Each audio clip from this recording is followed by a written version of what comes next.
Next on Ebert and Roeper. What is he, like, king of the guinea pigs? Ben Stiller and Chris Rock in Madagascar. Adam Sandler and Burt Reynolds in The Longest Yard. I heard you were dead. No, I ain't dead. Plus all of the big movies now in theaters. Some I like, some Roger likes, some we both like, some we both hated. Sometimes we disagree. The possibilities are endless. Who the heck are you? I'm Alex, the Alex, and this is Gloria, Marty, and Melman. And just where are you giants from? We're from New York, and we... All hail the New York Giants! From the makers of Shark Tale and Ice Age comes Madagascar. I'm Richard Roeper. And I'm Roger Ebert. Madagascar is the new animated comedy from DreamWorks about some animals who lead a pampered life in the Central Park Zoo until suddenly and unexpectedly they find themselves returned, very much against their will, to the wild. As the movie opens, Alex the Lion, with a voice by Ben Stiller, is basking in glory as the star of the zoo. It's showtime!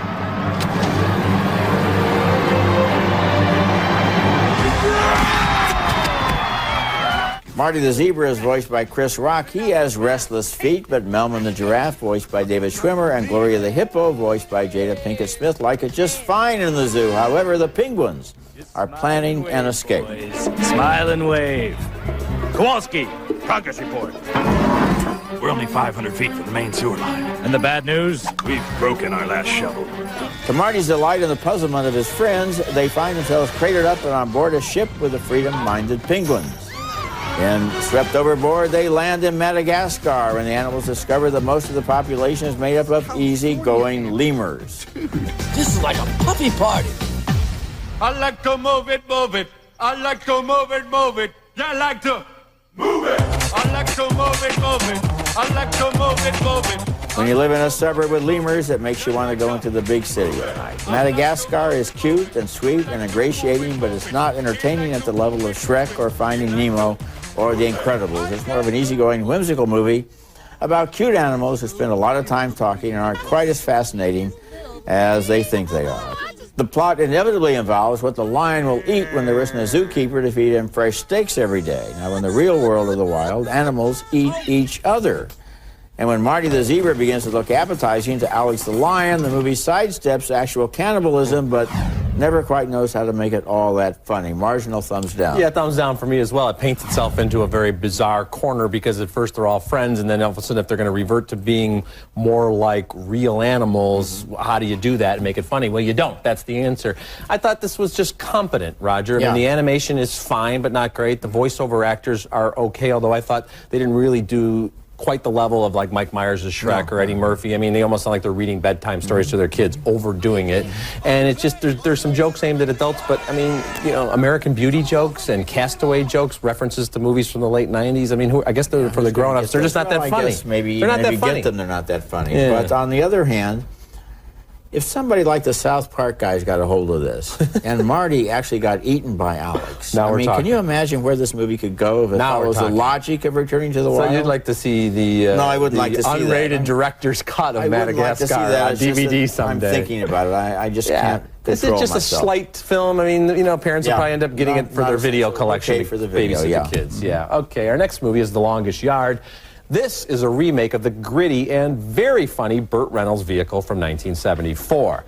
This version stars Adam Sandler in the role of quarterback-turned-convict Paul Crewe, and that is not an upgrade.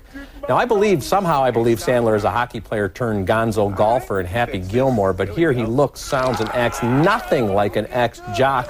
This is a cartoonish farce which subtracts all the rough edge from the original at the expense of cheap gags and lots of football montages set to music. This movie is in trouble from the setup, which paints Crewe as a point-shaving, drunk-driving lout. Do not get one more scratch on my car. See, that's our problem, sweetie. You care about this car more than you do us. And how'd you even know there was a scratch on this baby? Because I am watching you on TV, as is the whole country. Well, I hope they like this. What is funny about that? This jerk should go to prison. But once Crewe gets there, we're immediately thrust into the guards versus inmates football angle. The inmates seem to have the run of the joint, coming and going as they please. It's more like a fantasy football camp than actual incarceration. The more prone to violence that the inmate is, the more stars he gets. 5 stars is the max. I didn't know that. Yeah. Wow. Well, half a star, that's got to be a mistake. Check it again, check it again. You're about as maniacal as a box full of kittens. Come on, that's not... And hey, there's Chris Rock in another forgettable movie role, and Reynolds himself, who actually might give the best performance in this watered-down version of his old film. The practice scenes leading up to the big game are the movie equivalent of running out the clock.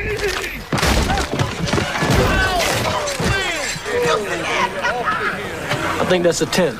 Let's go with a 10. I'm sorry. I broke into your toy. And we get lots of gay jokes and lots of racial jokes, none of them particularly original, insightful, or funny. You could have robbed banks. You could have stole your grandmama's pension, and nobody would have cared. But shaving points off a football game, and that's just un-American. You play football? Me? No, they used to pick me after the white kids. In the original Longest Yard, prison warden Eddie Albert was a ruthless, sadistic SOB. Here, James Cromwell just seems like a bumbling fool who's overmatched from the start.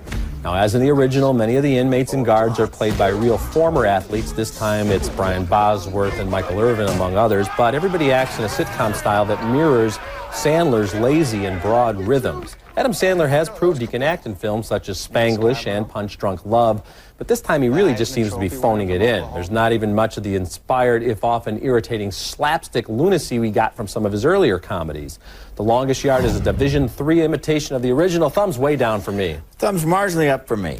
Really? Yes, yes. And it's not as good as the original. I agree with you on the first, agree with you on that, but I did like it, and I felt that it works as a formula picture that gives Sandler a role that I found more plausible than you did, because I think that there can be quarterbacks who are like that, not linemen. But a quarterback could be like that, and of course his drunken behavior is very bad and very. I'm not getting anywhere with you. Look at those. Look at those cold, deadly eyes. I'm waiting for rejecting every word I'm saying.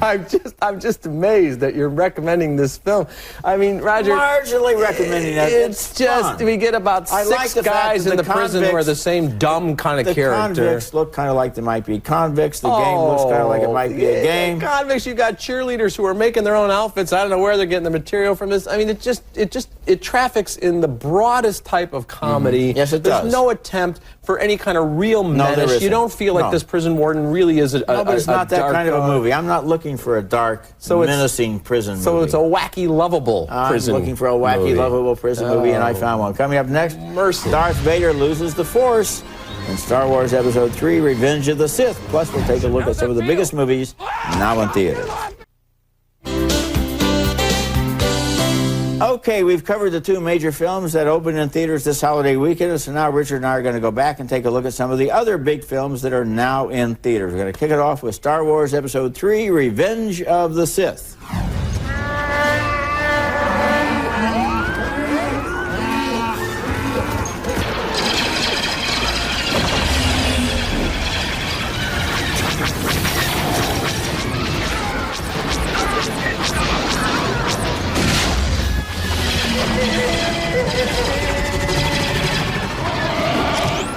Revenge of the Sith is filled with action, including a thrilling dogfight, a sensational crash landing, and maybe a little more dueling by lightsabers than we really need, since the swordsmen are so good it takes forever for anyone to ever get hurt.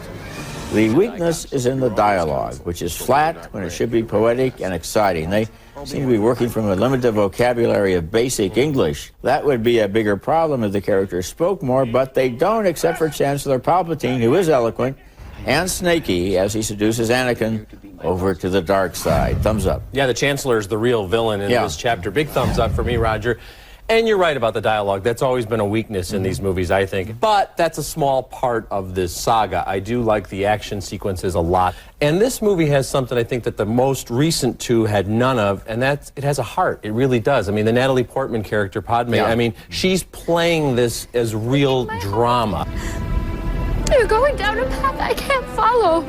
She's seeing the man she loves go to the dark side, and it's really breaking her heart, and that feels authentic. Yeah, the last third of the movie is stronger because of that emotional content. Yet at the same time, I wish that, in a way that he would have pumped up the dialogue a little more. You have people saying things like, they're worried about you. They think you're under too much stress. Yeah, I mean, come on. There's just absolutely pedestrian, clunky dialogue. Thinking, yeah, maybe they should have brought somebody like David Mamet in to punch it. David Mamet could have punched up the screenplay. Sam Jackson is such an eloquent actor, and here he's just kind of intoning. That's just a weakness of the But of the recent series. Star Wars movies, I think this is the best. Yes, I actually is, think yeah. it's the best one since Empire Strikes Back. Well, maybe the third best out of the 6 in the franchise. What this one does is it goes back to the great tradition of space opera and action and science fiction, and gets out of those long dialogue passages that were not only badly written but also endless. And as you mentioned, of course, the suspense isn't quite all there because we obviously know what's going to happen, but that also gives certain scenes a lot more resonance. Well, the scene where Anakin turns into Darth Vader and how that mask is applied, powerful that's stuff. a good scene. So, 2 thumbs up for Star Wars. I don't think you should be butting in when I'm talking to my team. You're my assistant, okay? You're supposed to back me up and go get me juice boxes when I tell you. Now go get me a juice box. You know who you're talking to? I'm talking to the juice box guy. You're crazy. I'm not crazy. I'm just thirsty. Kicking and Screaming is a slapstick farce with a weird subplot about Farrell's addiction to coffee. And you know, as much as I love Robert Duvall, he looks and sounds awfully old to be winning any physical competitions at this point. Still, he's a game counter-puncher to Farrell and to Mike Ditka, who at the very least should get a sitcom deal out of this performance. Thumbs up. Yeah, you know, Ditka is playing himself, and playing himself as nobody else could, and he gets laughs out of just turning and looking at Will Ferrell. Yeah, they have a lot of fun. As if to say, you know, without using the words, do you know who I am? Yeah, do you know who you're talking to? And, of course, he hates Duvall. And so that's why he agrees to become the assistant coach, although he has a great double take when he hears he's going to be the assistant coach. On a youth league soccer team. You know, you're right about one thing. We saw that movie and reviewed it a couple of weeks ago, Down in Derby, about the fathers completely dominating their kids in that sport. And it happens again here. It almost makes you think maybe kids should be the coaches of their own sports. Well, possibly so. Yeah. This one actually, compared to that movie, maybe is even a little more realistic, but really it's just a chance for Will Ferrell to do have fun. What he's very comfortable doing, although it is interesting to note that he can do it in R-rated fare like Old School and be very funny. Yeah. This is a PG movie, and I think kids, they really like that Will Ferrell persona. There's something big and cuddly and lovable about him. He's very goofy. I just saw a list of the new top 10 stars at the American box office, and he's on it. I mean, he has moved up that quickly, and you know, he has 9 films in the pipeline. Oh, well, at least he's keeping busy. So this is a guy who's keeping busy, right? Later in the show, Paris Hilton doesn't dare visit the House of Wax. The next, Jennifer Lopez and Jane Fonda star in Monster-in-Law.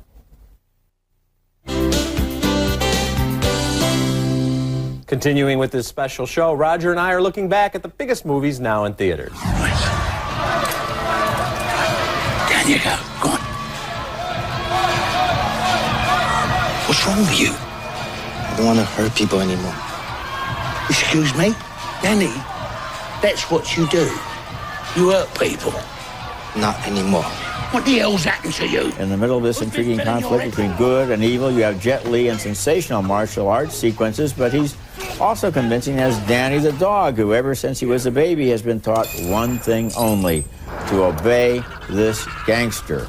The end of the movie adds one more twist. What happens is what we expect, all right, but certainly not how we expect it to happen. Thumbs up. Thumbs down for me. Oh, no. It's just too bizarre for me, Roger. And, you know, this guy, Danny the dog, who's out there in all these martial arts scenes, which I think, by the way, are not that interesting or creative. It's the same stuff as we always get, where the henchmen come up to him one by one so he can pick them off one by one. Yeah, well choreographed. Well, Jet Li's a great action star. But, you know, he's out there all the time in the streets of Glasgow and God knows where else doing the dirty work for this Bob Hoskins character. You can't ask that question. I just not did. Fair. Wouldn't somebody at some point say there's a man dog on the loose? Nobody would make that call. Nobody would drop a dime on the man dog. When there's a chase in L.A. and 5,000 cars are destroyed, you never turn back. You know, I actually in an action picture, you kind of have to let it happen. Yeah, but you're saying that they played it for real, so I can't ask that question. They play the character sincerely. You know, I mean, it's not supposed to be a realistic film. Well, in the wise blind piano teacher tuner guy, I thought that was ridiculous. And the actress playing Morgan Freeman's stepdaughter, I think, is just horrendous. She's terrible in this thing, and she sends it off in a whole different direction. Goodness. So it's an interesting mess, but I can't recommend it. What are you saving up for a bad martial arts movie? Well, I'm sure we'll find out sooner rather than later. This isn't over, not even close, girly. Well, bring it on, Grandma. We also have cliched characters such as the wise-cracking assistant, overplayed by the usually funny Wanda Sykes. Really, though, the great bulk of this movie is about Jane Fonda and Jennifer Lopez trying to humiliate each other in slapstick fashion simply because the clunky script requires it. Viola is such an over-the-top creation, and Fonda strains so hard to sell these jokes, but the scenes are just humiliating for everyone involved. Jane Fonda waited a decade and a half to do movies just so she could splat face down in a plate of tripe. Mercy! Thumbs down. Mercy, thumbs down for me too, but not for Wanda Sykes, who was very funny in this movie. Yeah. And the thing is, you see, a woman like the Fonda character wouldn't have an assistant like that if she were really the person that the movie wants us to think she is. Okay. Because she wouldn't hire somebody to insult her all the time. No, she probably and wouldn't. The fact is, the Fonda character is never made as evil and vicious as she should be, because I think Fonda is basically a decent person, and she keeps pulling back. I guess if you went in a different direction and made this a real dark War of the Roses type of comedy where you had her doing really vicious things, that might have been interesting. This really played like a really bad sitcom from 40 years ago. This one has its teeth pulled. I mean, they want to go through the motions of fighting and still be likable the whole time. And you know what's going to happen. And obviously, without giving a ton away here, you're going to have at some moment where they're either going to have to reconcile or kill each other. Why does she want to marry that guy? It feels so he proposes marriage to her in front of his own mother. He is one of the dumbest doctors in the history of movie doctors, because he has no idea what's going on. And just to get him out of the way, too, they have that classic thing, he's got a medical conference. He's not going to get his hands on me. He has no idea that his mother is apparently insane. Yeah, he's insane, too. It'll be fine. I'm going to throw up. Ugh. Oh, my God, I hate you.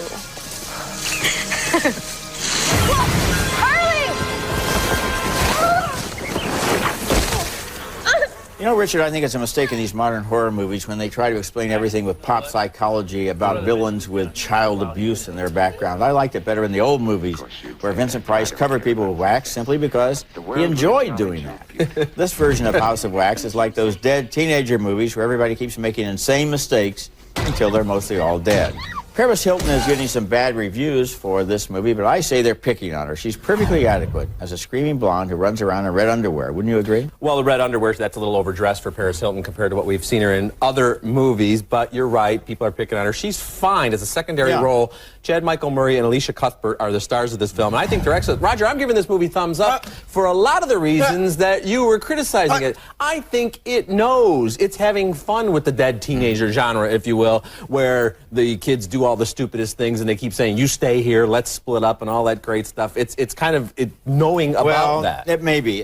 What about the style of it? Don't you think it had a great, grand, gory, glorious style? I definitely give thumbs up to the art direction. Fantastic because stuff. The scene where the main House of Wax starts to melt down, and they're trying to climb up the stairs that are melty underneath them, and people are disappearing through the floor. That's good stuff. That was a great sequence. Or how about when the victims one by one they're trapped in the wax, and then we realize they're still alive, and you can see their little eyeballs moving back and forth. This is an R movie. Like a kid who has just seen his first House of Wax movie. Well, you know what? I liked it better than any other House of Wax film I've seen. I think it has a lot of style, and I liked all the gore and the violence. We just didn't get enough gratuitous nudity. It would have been even better. Well, I'm sorry you weren't completely happy, but I agree with you about the art direction. I think the performances are adequate. I just thought the movie was kind of dumb. No, I think it had a great sense of humor. Okay. We'll be back to recap this week's show right after this.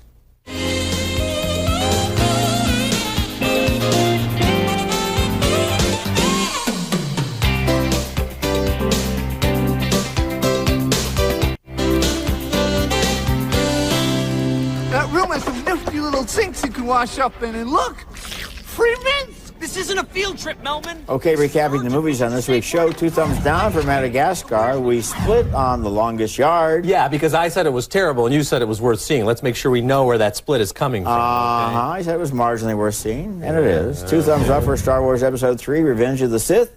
2 thumbs up for Kicking and Screaming. Very funny. Very split on funny. Unleashed. Yeah, you like that one too. Yep, and 2 thumbs down for Monster-in-Law. And we split also on House of Wax, the one that you recommend. Yes, I'm sticking by that. I will not let that review melt like wax. It's worth seeing. Next week, we'll be back with reviews of Russell Crowe and Renee Zellweger in Cinderella Man, and Heath Ledger in Lords of Dogtown. Visit our website at ebertandroper.tv or at movies.com.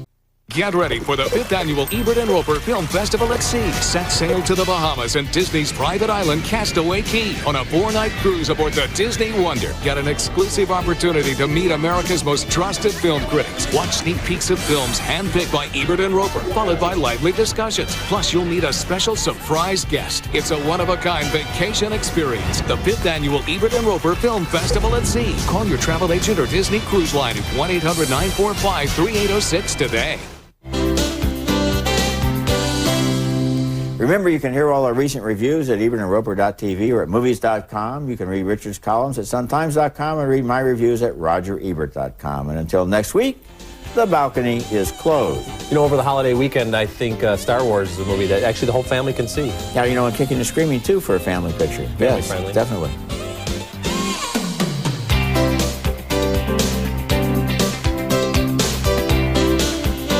We're so sure you'll love Feline Pine cat litter. We'll give you your first bag free. Go to felinepine.com for details. Feline Pine, the healthy cat litter, perfected by nature. 1-800-CONTACTS. Exact same contact lenses delivered to your door for less than you're paying now. Call 1-800-CONTACTS. We deliver, you save. You don't have to hunt for the best deals on the internet. Just follow that little arrow to motel6.com. Bullseye. Joel Siegel says Madagascar is this summer's Shrek. It's the year's funniest movie. I did it! And Entertainment Weekly gives it an A. It's a blast. Oy vey. Oy vey, everybody! Madagascar. Rated PG. Now playing everywhere.